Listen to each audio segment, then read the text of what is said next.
Hello students, आज जो हम टॉपिक पढ़ने जा रहे हैं वो है जेनेटिक्स। और ये जो है बीएससी पार्ट 1 में ही जो है जेनेटिक्स का ये पेपर है। और हमें जो है जो बेसिक जो हमारी जो मॉलिक्यूलर बायोलॉजी है उसको पढ़ने से पहले हमें जेनेटिक्स का जानना जो है, जो कि आप 3rd ईयर में पढ़ेंगे, उसको पढ़ने से पहले हमें जेनेटिक्स का जो है वो बेसिक पता होना चाहिए। 12th में भी हम पढ़ते आ रहे हैं। सबसे पहले आता है जो टर्म आती है, that is the heredity. Heredity का मतलब होता है transmission of characters from parents to offspring. मतलब सपोज़ हमारे आँख, नाक, कान, ये जो हमारे स्किन का कलर है, हेयर का कलर है, आइज़ का कलर है, वो जो होते हैं वो हम अपने पेरेंट्स के जैसे होते हैं। मीन्स अगर एक ह्यूमन बीइंग जो होता है वो उसके ऑफस्प्रिंग, उसकी जो संतति उत्पन्न होती है वो भी जो है वो ह्यूमन बीइंग ही होगा। अगर हॉर्स है तो हॉर्स से हॉर्स ही जो है वो रिप्रोड्यूस होगा।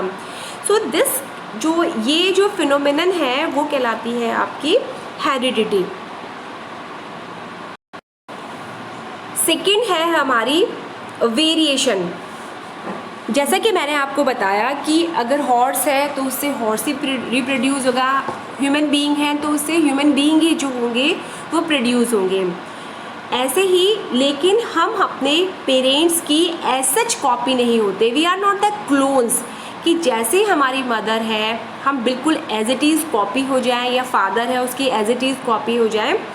तो जो डिफरेंसेस आते हैं, मतलब डिफरेंसेस अमंग और we can say between parents and offspring, अगर उनके बीच में जो है अगर डिफरेंसेस आते हैं दैट इज़ ट्रू, तो वो जो डिफरेंसेस होते हैं यही क्या कहलाते हैं, वेरिएशन।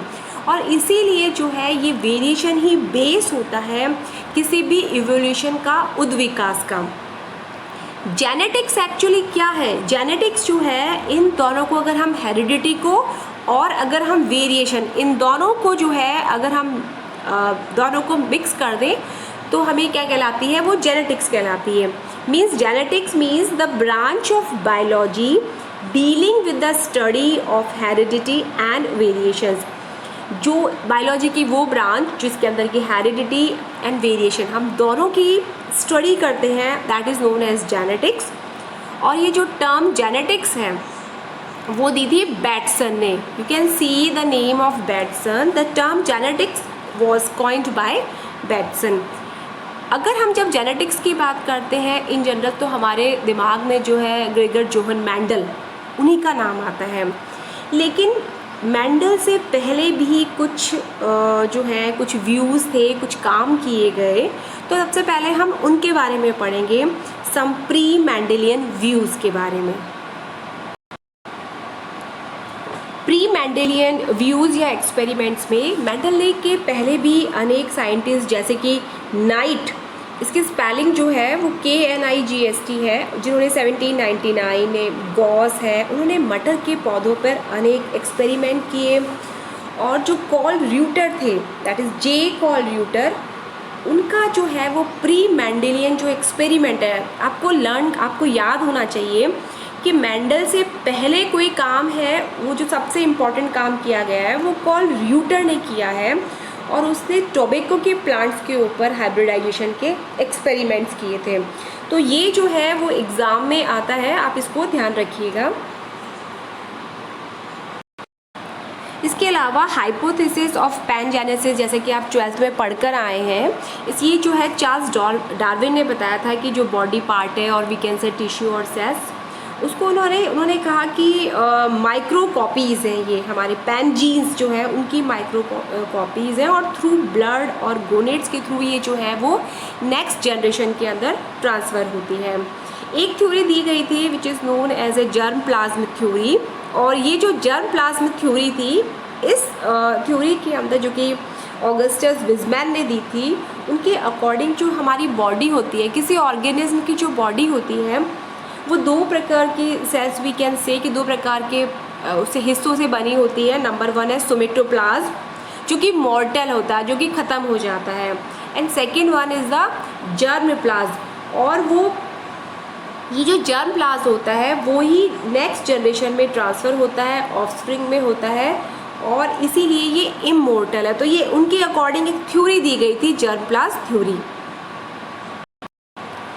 नेक्स्ट है हमारा अब हम पढ़ेंगे ग्रेगर जोहन मैंडल। जैसे कि आप नाम देख रहे हैं, 1822 से 1884 तक का इन्होंने जो है इनका जन्म जो है और इनकी जो डेथ हुई थी वो 1884 के अंदर हुई थी।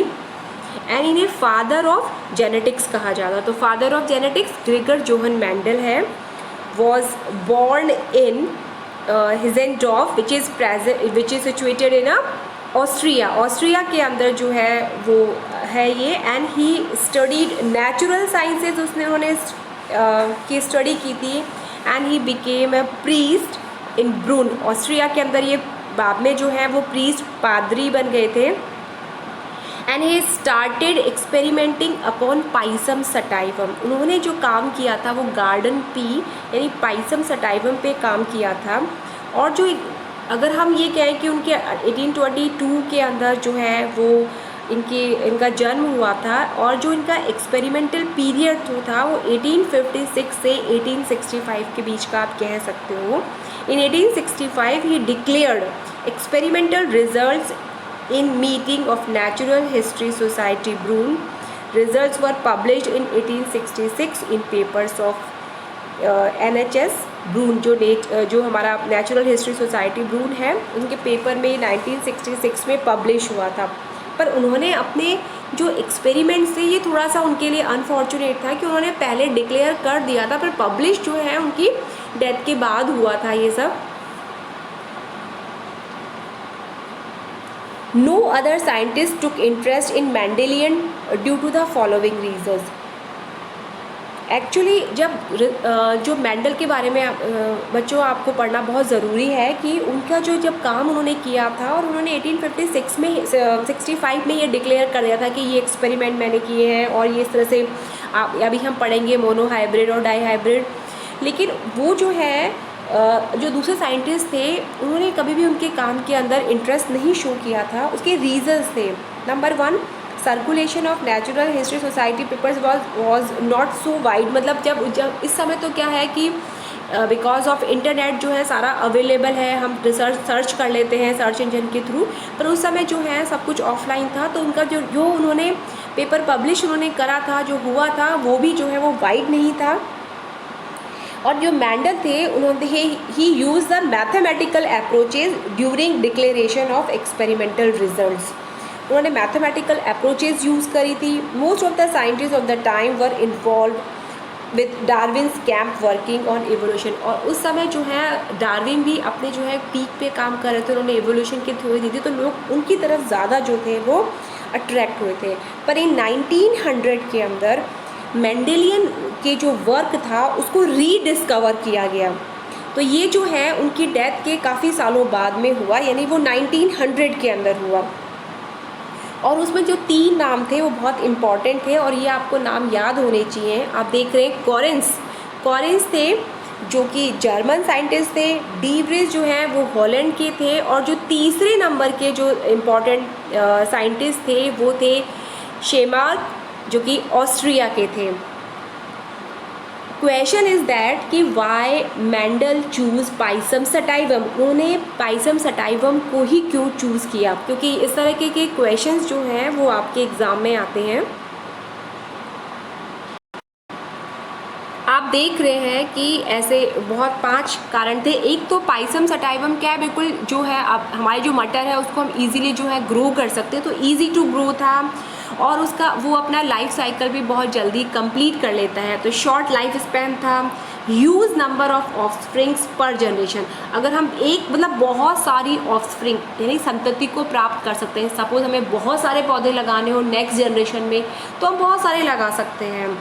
And each character of pea plant shows contrasting traits. ये बहुत अच्छी बात थी उसके, जब वो वर्क कर रहे थे वो बहुत फॉर्चुनेट थे। अभी तो क्या बहुत सारे जो है हमें पता है कि बहुत सारे जो है मल्टी ट्रेड यानी बहुत सारे कॉन्ट्रास्टिंग ट्रेड्स होते हैं, पर उसमें क्या है उस समय जो भी इन्होंने जो ये वर्क किया था उस दौरान, सपोज एक लंबा है तो एक बौना है, एक ग्रीन है तो एक येलो है, एक राउंड है तो रिंकल्ड है, मतलब कॉन्ट्रास्टिंग ट्रेड्स जो थे वो हर कैरेक्टर के थे।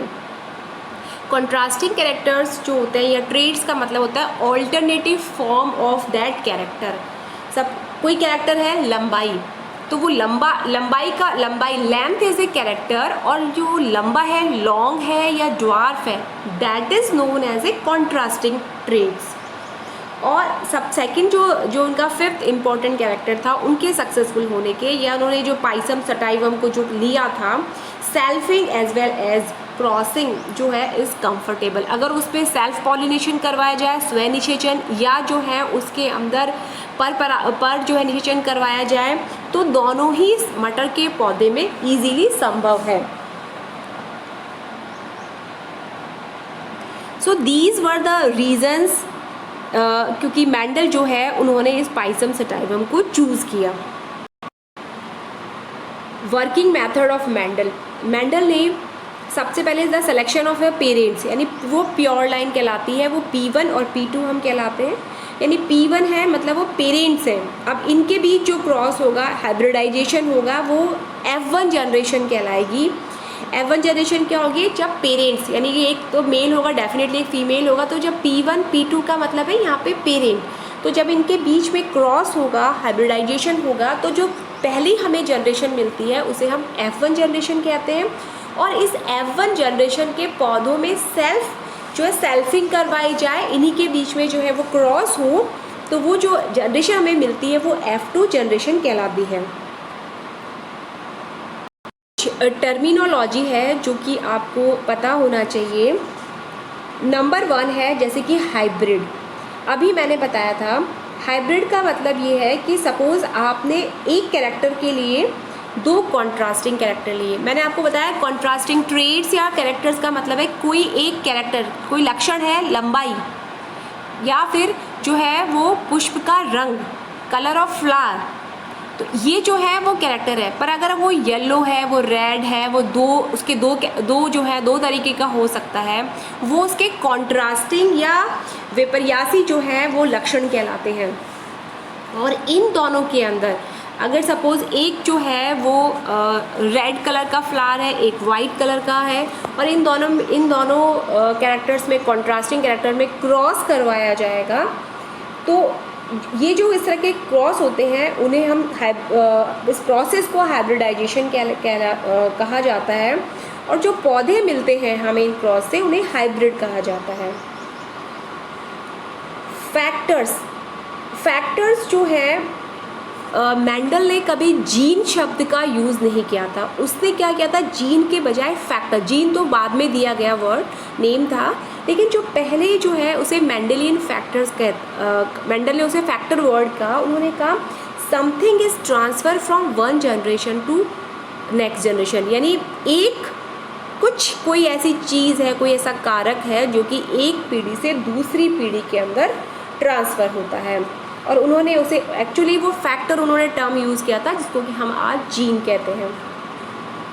अलील्स और एलिलोमॉर्फ, किसी एक कैरेक्टर को, जो कैरेक्टर होता है उसके लिए एक जीन रिस्पॉन्सिबल होता है, और उस जीन जो होता है क्योंकि हमारे पास में 2 क्रोमोसोम होते हैं, एक पेरेंट का एक मैटरनल होता है और एक जो है पैटर्नल होता है, तो दोनों के ऊपर डेफिनेटली उस एक जीन के 2 जो हैं वो फॉर्म होंगी।